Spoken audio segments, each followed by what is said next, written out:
Assalamualaikum, kembali lagi bersama saya di segmen All Out of Mind. Kali ini saya akan membahas kasus yang sangat berbeda guys. Kasus orang hilang, di mana kasus ini sedang menimpa saudara kita yang berada di Sumedang. Pria asal Sumedang menghilang secara misterius setelah memberikan tumpangan kepada orang yang tidak dikenal. Berikut pembahasannya.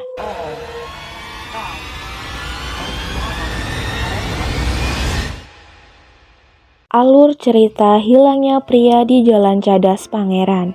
Pada hari Selasa, tanggal 16 bulan November 2021, Yana, pria warga desa Sukajaya, Kecamatan Sumedang Selatan, hilang secara misterius di Jalan Cadas Pangeran, Sumedang. Hingga kini keberadaan Yana masih misterius. Pada saat tanggal 16, Yana sempat mengirimkan voice note kepada istrinya.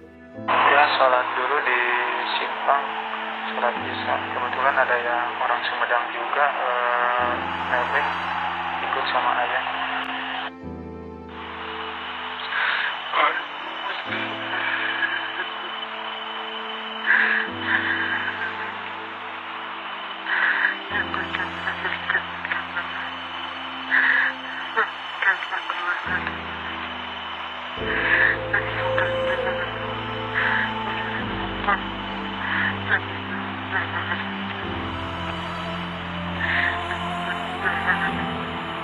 Pada hari Rabu, tanggal 17 bulan November 2021, pencarian Yana sudah dilakukan namun keluarga korban belum menemukan korban.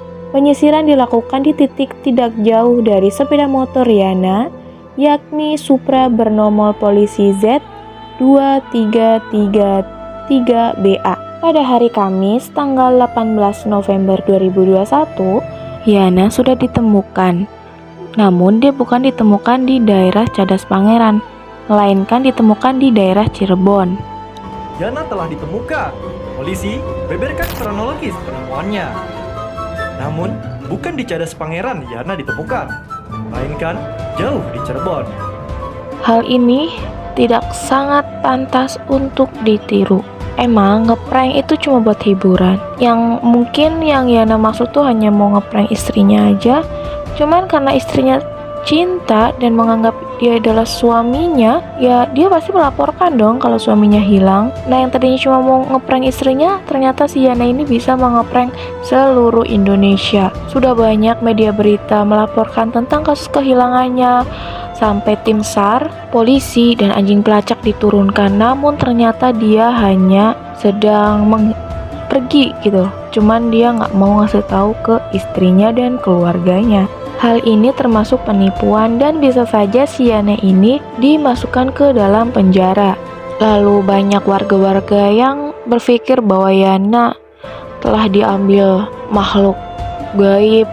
Banyak yang mendoakan di bawah jembatan, itu kan sudah membuat gak habis pikir aku sama Pak Yana ini loh. Yaudah, karena kita udah ngebahas Jalan Pangeran Cadas, kalian aja kita bahas mitos-mitosnya ya guys. Kita cerita tentang Jalan Pangeran Cadas. Jalan Cadas Pangeran mulai dibangun pada tahun 1809 pada masa penjajahan Belanda. Udah lama banget ya, sekarang aja udah 2021. Ketenaran Jalan Cadas Pangeran berada 7 km di barat daya kota Sumedang, Kabupaten Sumedang, Provinsi Jawa Barat. Mitosnya meluas hingga ke daerah lain di luar kota. Pasalnya, jalan raya nasional yang menghubungkan Poros Bandung, Sumedang, Majalengka, Cirebon terkenal sebagai jalan berbahaya dan angker guys. Jalan Cadas Pangeran sepanjang 3 km dipandang berbahaya lantaran memiliki tikungan berkelok tajam, sejumlah tanjakan dan turunan yang curam. Salah satu sisinya berhadapan dengan jurang menganga yang di bawahnya terhampar hutan lumayan lebat. Sementara di sisi lainnya berdiri tinggi tebing cadas yang ditumbuhi pepohonan yang rapat.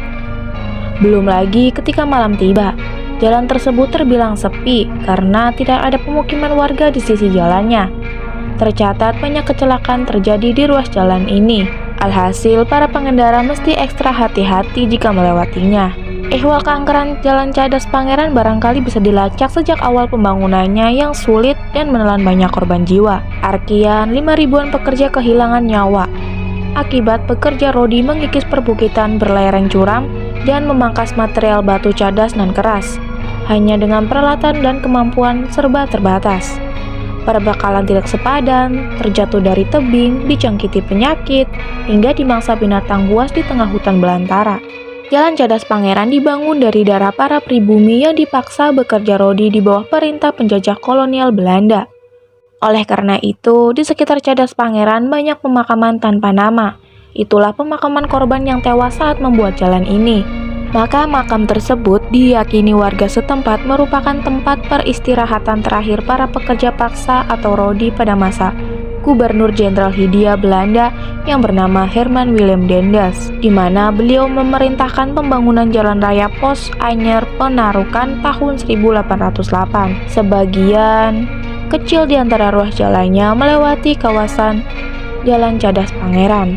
Sejarah kelam pembuatannya pada zaman penjajahan Belanda memperkuat julukan seram pada Jalan Cadas Pangeran. Kendati sekarang telah berkurang, banyak mitos dan cerita mistis yang dituturkan dari mulut ke mulut penduduk sekitar Jalan Cadas Pangeran. Seperti pengendara motor yang tiba-tiba mogok di pertengahan Jalan Cadas Pangeran. Pemotor itu lari terbirit-birit karena melihat sosok bayangan hitam besar. Ada lagi kecelakaan mobil pribadi yang masuk jurang dan menewaskan semua penumpangnya. Informasi yang saya dapat, penumpangnya perempuan yang hendak melakukan liburan ke Sumedang. Ada lagi supir angkot nekat melewati Jalan Cadas Pangeran pada tengah malam yang berakhir ketakutan karena beliau melihat sosok bayangan hitam yang menyeramkan. Di balik semua mitos dan mistis serta misteri di seputaran kawasan Jalan Cadas Pangeran, pada akhirnya dikembalikan kepada kepercayaan kita masing-masing. Yang paling penting sih saat melewati kawasan Jalan Cadas Pangeran yang sering terjadi kecelakaan lalu lintas, kewaspadaan pengendara mesti ditingkatkan berkali-kali lipat, sembari tak henti-henti memohon perlindungan dan keselamatan kepada Tuhan Yang Maha Kuasa. Itu dia misteri hilangnya pria asal Sumedang dan mitos Jalan Cadas Pangeran, dan ternyata misteri itu telah terungkap karena lelaki itu hanya cuma ngeprank. Semoga peristiwa ini tidak akan terulang kembali ya guys. Dan untuk mitos-mitos Jalan Pangeran Cadas itu kembali ke kepercayaan kita masing-masing lagi. Karena memang di semua tempat apapun dan dimanapun kita memang akan selalu hidup berdampingan bukan hanya dengan manusia. Jadi bagaimanapun kita harus menguatkan iman kita sesuai keyakinan masing-masing. Dan selalu berhati-hati dimanapun kalian berada. Jangan lupa berdoa. Semoga senantiasa kalian selalu dilindungi oleh Tuhan Yang Maha Esa. Amin. Sekian pembahasan kali ini. Mohon maaf jika ada salah perkataan, karena manusia memang tidak luput dari kesalahan kan. Assalamualaikum warahmatullahi wabarakatuh.